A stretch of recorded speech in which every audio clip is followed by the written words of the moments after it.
The streets of America's major cities were taken over by millions of people, ordinary citizens, workers, retirees, mothers, veterans, all driven by the same feeling, exhaustion at seeing their government turn them into enemies.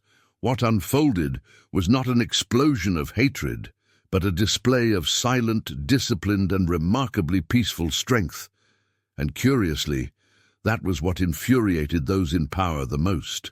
During what became known as No King's Day, over 7 million Americans left their homes, spreading across 2,600 communities from New York to Los Angeles. There were no riots, no vandalism, no arrests. The crowds simply held up signs, sang hymns, and demanded respect. What should have been a moment of civic pride became a political nightmare for the current administration. The government, which had been betting on a narrative of chaos, expected violence. It relied on disorder. It wanted images to justify control, to trigger emergency laws, to turn people against each other, but the people thwarted those plans. When law-abiding citizens choose to act with conscience and courage, they dismantle the entire political theater built on fear. In New York, the police released a statement: 0 arrests. In Los Angeles, a reporter broadcasting live admitted his own astonishment. He had come prepared to cover conflict, but instead found families, veterans, and young people united in a peaceful demonstration of patriotism. A slap in the face to a government that insists on painting its opponents as dangerous extremists. What's most interesting is observing the authorities' reaction. Instead of acknowledging the people's maturity, they tried to downplay the event, to pretend it never happened. But 7 million people in the streets are not a detail. It's a cry. It's a sign that patience has run out, and that citizens are willing to defend their values firmly, but without violence. And here begins the real story. A government that promised to protect freedom, but now acts as its enemy. A government that swore to govern for all but only sees adversaries. A government that pledged to lower the cost of living and bring stability but delivered only division, censorship, and arrogance. While the people work, the government busies itself with censoring, manipulating, and controlling. While millions of Americans face real hardships, inflation, insecurity, job losses, the political elite focuses on protecting its own privileges and silencing dissent.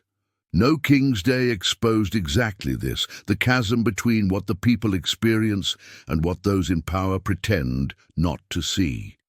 What was seen in the streets was not a partisan protest.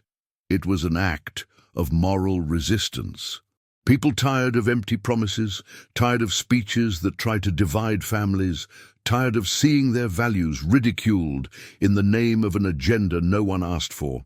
It was the portrait of a country that still believes in order, in hard work, in justice, but that is beginning to deeply doubt those who occupy the highest seats of power. This demonstration, ignored by many mainstream outlets, is a mirror of what the government fears most: an awakened, united, and fearless people. Because a united and peaceful people are far more dangerous to those who depend on chaos. Faced with this, the administration tried everything to justify its failures, accusing, distorting, creating phantoms. But when reality imposes itself, no narrative can withstand it. Today, what is at stake goes beyond politics. It's a struggle for truth, a struggle to reclaim decency and courage in a time when telling the truth has become an act of rebellion. As millions marched in silence, power trembled. Cameras showed entire families, veterans, retired police officers, and ordinary workers, all united by the same sentiment: enough lies, enough manipulation. The contrast was stark. On one side, a nation that still believes in solid values. On the other, a government that tries to turn truth into a threat. The major media outlets, always ready to manufacture convenient narratives, were left speechless. They were prepared to report vandalism, clashes, chaos, and found serenity, unity, civility. A movement without unrest, without hatred, without the spectacle the progressive media so desires to justify repression. And that was precisely what disarmed the official discourse.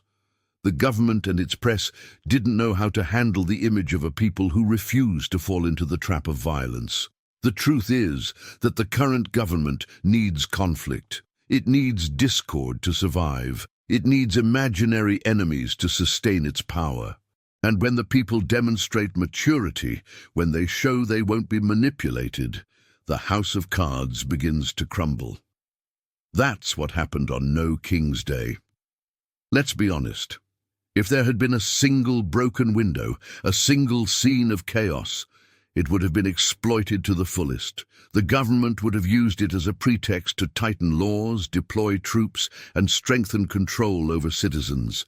But how can authoritarian measures be justified in the face of a peaceful, exemplary, historic protest? How can millions of parents, mothers, and veterans who only ask for respect and freedom continue to be called radicals? The voices in the streets were not shouting for revolution, but for accountability. And that is what the government fears most, being held responsible. This is a government that promised to care for families, but only cares about protecting its own interests. That promised to lower costs, but raised taxes, fueled inflation, and created dependency. That promised to restore the dignity of work, but prefers to control the citizen rather than free them. The people were deceived with empty slogans and false promises. They claimed to fight for the people but govern for their allies. They claimed to want social justice but concentrate power in the hands of a few. And when people take to the streets peacefully, they expose the hypocrisy of a system that only tolerates protests when they serve its own narrative. Media coverage was a spectacle in itself. On major networks, reporters tried, in vain, to find some spark of unrest. Nothing. In Los Angeles, a correspondent admitted live that he had expected a tense scenario, but saw only cooperation and peace. The press, which so often accused the right of intolerance, had to confront an undeniable fact. Conservatives, patriots, ordinary citizens are the ones who respect the law, order, and freedom. Meanwhile, the government tried to change the subject. It spoke of fake news, dangerous groups, threats to democracy. Words repeated so often they have lost all meaning. They call anyone who dares to disagree a threat to democracy. They call those who demand transparency extremists. They call those who refuse to bow their heads enemies. But the crowd revealed another truth. The real threat to democracy comes from within power, not from the streets. It comes from those who use fear as a weapon, who try to silence independent voices, who turn the state into a tool of ideological persecution. And this is not theory, it's reality, proven by court rulings, by censorship imposed on social media, by investigations that target government critics and spare allies.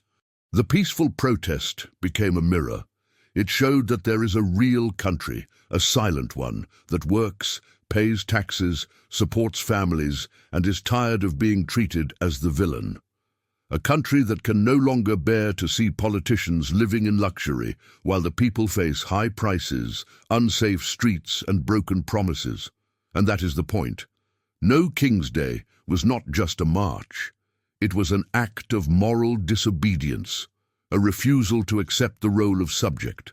The name of the event says it all, No Kings, a direct message to a government that behaves like a monarchy disguised as a democracy. From this moment on, something changed.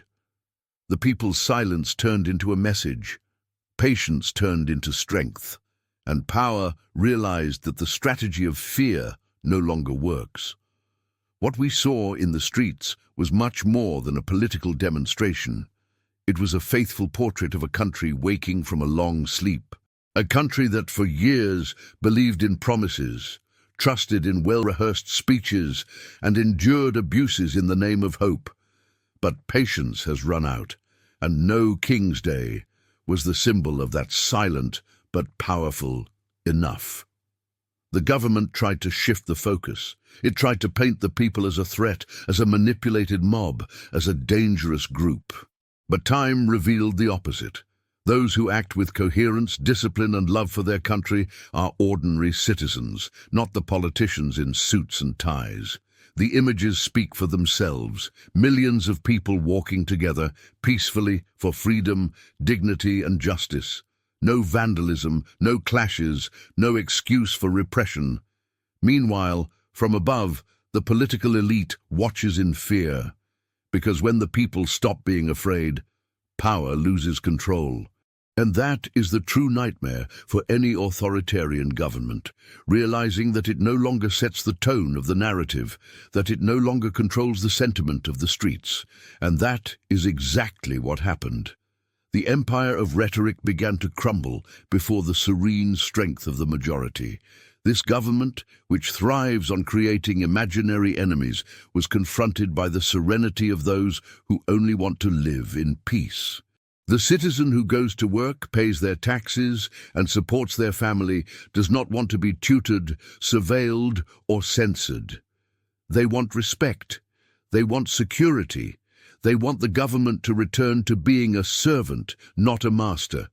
But what we have is the opposite, a government that promised to care for the people and now accuses them of being the problem. That promised to lower the cost of living, but increased inflation with reckless policies. That promised to defend freedom, but persecutes journalists, censors online, and turns opinion into a crime, all in the name of a democracy that only applies when it serves them. And that is the great irony. In the name of freedom, the government is destroying freedom. In the name of tolerance, it imposes silence. In the name of truth, it spreads propaganda. The same government that once claimed to be a defender of justice now shows itself to be a hostage of its own ego, unable to admit its mistakes and desperate to maintain control over a people who no longer believe its lies. No King's Day showed that the American people, and by extension any free people, do not need leaders who behave like kings. They need governors who know how to serve. They need authorities who understand that power is responsibility, not privilege. And that was the message that echoed in every city. We don't need saviors, we need decency.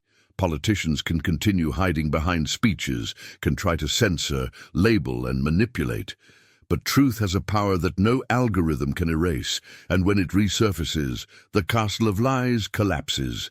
Today, the government lost something no amount of money can buy, credibility. And the people reclaimed something that had long been stolen from them, courage. The courage to speak, to act, to take to the streets peacefully and firmly.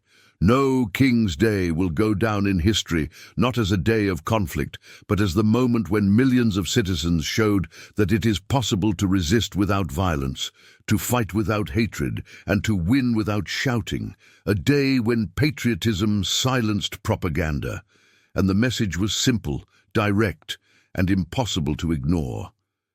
We do not serve kings, we serve the truth. The government may try to hide this, but the seed is planted, because when the people discover their strength, no power is great enough to stop them.